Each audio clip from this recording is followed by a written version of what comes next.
Salve, rapaziada, sejam bem-vindos ao canal Os Vascaínos, um projeto novo que começa agora, com a participação minha, Mário Coelho, mas também do Edu Canelas e do Deco da Colina. Nesse vídeo de hoje, a gente vai fazer aqui um bate-bola entre eu e o Edu, vamos falar sobre vários assuntos importantes ali que tomam conta aí do noticiário vascaíno, como por exemplo, algumas situações envolvendo negociações, propostas também que o Vasco vem fazendo por alguns jogadores, como Kehler do Internacional, o meia atacante Vina do Ceará. O Vasco também tem interesse de um zagueiro que hoje joga na Premier League da Inglaterra, chamado Lianco. E vamos falar sobre uma situação aí que me chamou a atenção, sobre uma possível venda do Andrei Santos para o futebol europeu. Então você que está chegando aqui no canal pela primeira vez e está conhecendo o nosso trabalho, quer ficar bem informado com as notícias do Vasco, corre aqui embaixo do vídeo, clica naquele botão vermelho, se inscreve no canal, ativa o sino das notificações que fica logo ao lado daquele botão vermelho e não esqueça também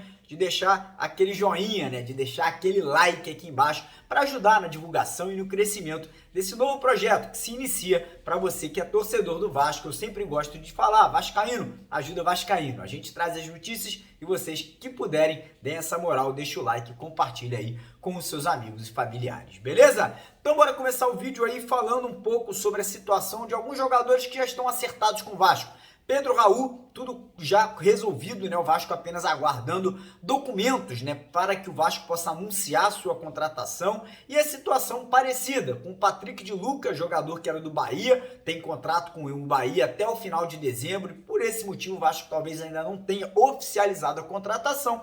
E o Júnior Urso, jogador que já está acertado, mas que ainda não foi anunciado, talvez pela questão do Vasco estar esperando, poder anunciar um pacote, um grande número de jogadores de uma só vez. Situação do Vina, meio atacante do Ceará. Hoje tivemos a informação que o Maurício Barbieri, treinador do Vasco, deu o ok, deu o aval e o Vasco abriu as negociações de forma formal, oficializando uma proposta para a vinda do meia atacante que agrada. Parece que é realmente um jogador que pode ajudar bastante o Vasco para a temporada do ano que vem. Outro jogador que o Vasco já fez proposta, essa proposta foi negada e o Vasco parece que vai aumentar o valor ali pela compra do atleta, do goleiro Kehler do Internacional. Parece que é o menino dos olhos de ouros ali do Paulo Brax. Paulo Brax ofereceu 16 milhões de reais, o Inter não aceitou e o Vasco pode estar aumentando essa proposta por valores que podem passar dos 20 milhões de reais. Pois é, valor muito alto aí para a contratação de um goleiro, me surpreendendo bastante,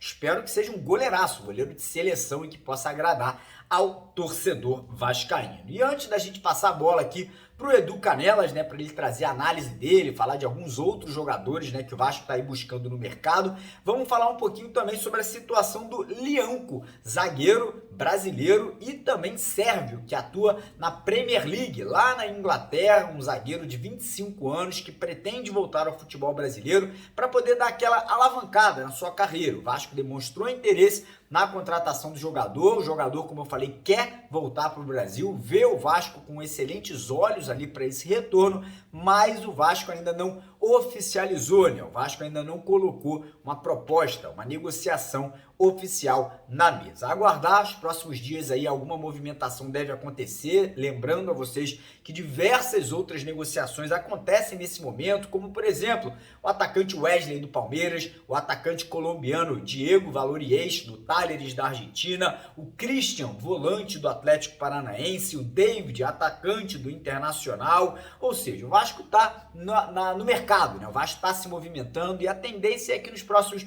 7, 10, 15 dias um grande número de jogadores sejam anunciados pelo Vasco aí, e obviamente a gente possa analisar de uma forma um pouco mais transparente quais foram as boas contratações, quais não agradaram e quais podem surpreender, de uma forma positiva o torcedor vascaíno. Antes de eu passar a bola, antes de eu trazer o Edu para participar aqui do nosso vídeo de hoje, queria mais uma vez lembrar você que não está inscrito aqui no canal para se inscrever aqui embaixo no botão vermelho, deixar o like nesse vídeo, lembrar também que hoje às 8h30 da noite nós estaremos ao vivo aqui com vocês a nossa tradicional live, né, da noite vascaína, às 8h30, então não perca a nossa live hoje à noite também. E lembrar você também que daqui a pouco tem jogo aí da Argentina e da Croácia, amanhã tem França e Marrocos. E você que quer fazer uma aposta esportiva, corre lá na Betfest, que é parceira aqui do canal. Eles têm vários benefícios exclusivos para você que é vascaíno e que está inscrito aqui no canal Os Vascaínos. O link está aqui embaixo na descrição do vídeo e no primeiro comentário fixado. Combinado? Então, Edu, vai contigo, irmão. Dá aí sua opinião, fala aí os assuntos que você quer tratar. Sei que você é um cara muito inteirado das notícias do Vasco, então vai contigo, porque aqui é de vascaíno para vascaíno e agora é o Edu que chegou com tudo. Valeu! Então agora é comigo, meu irmão Mário Coelho. Pô, vamos falar de Vasco? Papo sério e papo reto? Eu quero falar de goleiro, já que o Vasco existe a possibilidade de aumentar a proposta pelo goleiro Kehler do Internacional. Eu venho falando nas lives todos os dias às 8h30 aqui no canal Os Vascaínos e também no canal do Mário Coelho sobre esse assunto, dando o exemplo da Croácia. A Croácia tem um goleiro muito bom e um time mais ou menos. Olha onde a Croácia chegou na Copa do Mundo. Muito mais longe do que todo mundo esperava, inclusive a imprensa croata e por aí vai.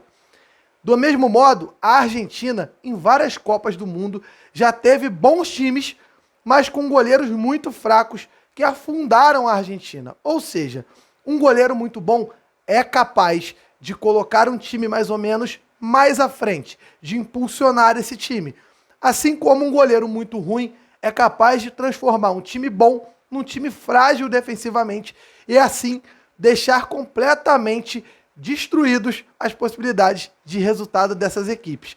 Então, cara, eu penso no seguinte, goleiro não tem que ser o mais barato. Goleiro não tem que ser o mais barato, mas também não tem que ser uma aposta.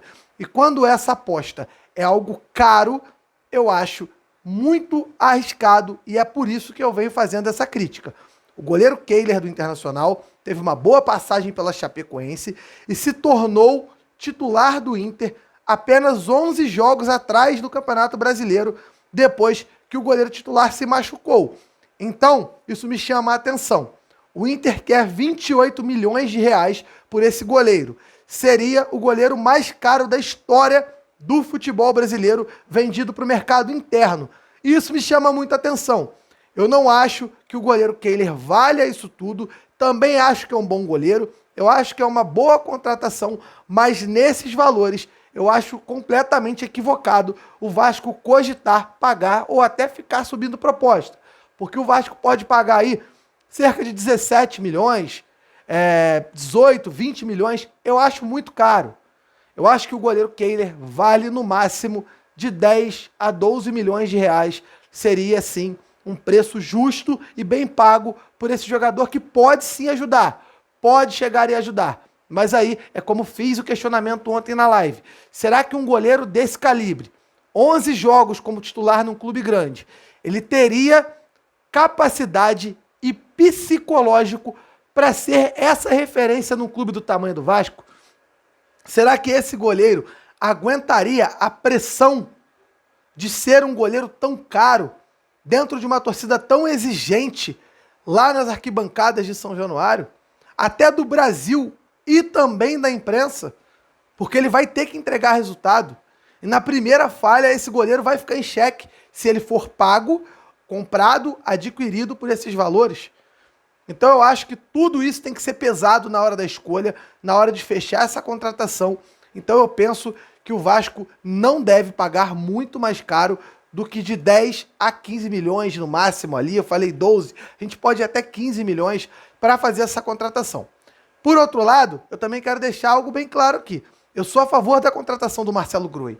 É um goleiro que recebe um bom salário hoje jogando no Oriente Médio, mas é um goleiro que conhece o mercado do futebol brasileiro, já ganhou Libertadores, foi goleiro durante anos do Grêmio de Futebol Porto Alegrense, que é um clube gigantesco, não vai sofrer pressão e não é um goleiro que eu vou ter insegurança de que vai falhar ou pode ter um momento de distração ou até de insegurança mesmo num momento de clássico, num momento de uma final, porque ele já é um goleiro preparado, um goleiro de 35 anos, já está completamente preparado. Lembrando, o auge da carreira de um goleiro normalmente é depois dos 30. Goleiro demora mais para maturar, para ter esse amadurecimento. Então a gente também tem que reconhecer isso. Agora, mudando de assunto, eu quero falar de uma polêmica também. Eu vejo o pessoal reclamando que o Maurício Barbieri citou que o nosso planejamento está atrás dos nossos rivais no Rio de Janeiro. E o Maurício Barbieri está completamente correto. Ele foi muito claro no que ele disse e só não entendeu quem não quis. Todo mundo tem elenco, todo mundo tem um time montado. O Vasco está montando um time praticamente do zero. Então é óbvio que vamos sair atrás, mas também não significa que vamos ficar atrás o ano todo. Ele deixou isso bem claro. Eu não entendo o porquê dessa polêmica. O Vasco precisa contratar do goleiro ao ponto esquerda. Então é óbvio que a gente está atrás. É óbvio que para ter esse padrão de jogo, essa forma de ter a equipe jogando, de como ele vai trabalhar, ele vai precisar ter os jogadores em mãos, que vão chegar pouco a pouco até antes do início do Campeonato Brasileiro. Então essa pré-temporada do Vasco ela vai ser realmente de janeiro até meados de março, porque o Vasco não vai jogar o Campeonato Carioca com força total, não vai levar essa competição a sério, vai se preparar para a Copa do Brasil e para o Campeonato Brasileiro. Ponto. Acabou aí. Não tem que ter polêmica, a gente tem que entender. Claro, a 777 Partners vai ser cobrada por mim, por todos os meus amigos aqui no canal Os Vascaínos e também lá no canal do Mário Coelho, nas lives que a gente faz, que também são transmitidas aqui.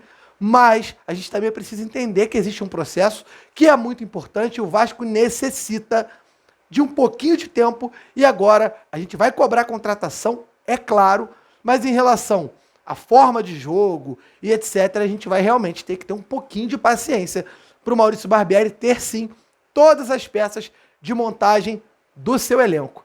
Valeu, rapaziada! É um prazer estar aqui com vocês. Eu fico muito feliz e com um prazer imenso em estar aqui em Os Vascaínos e também lá no TikTok Vascanelas, falando de Vasco com vocês. E eu espero vocês todos os dias aqui nos vídeos. Ó, se inscreve aqui no canal, mete o dedo no like e compartilha esse vídeo para que mais vascaínos possam vir aqui nos comentários debater, dar as suas opiniões. E ó, outra coisa, comente aqui nesse vídeo que na live de amanhã eu vou estar esperando para ler o seu comentário e responder a sua pergunta. Valeu, rapaziada. Tamo junto. Um abraço.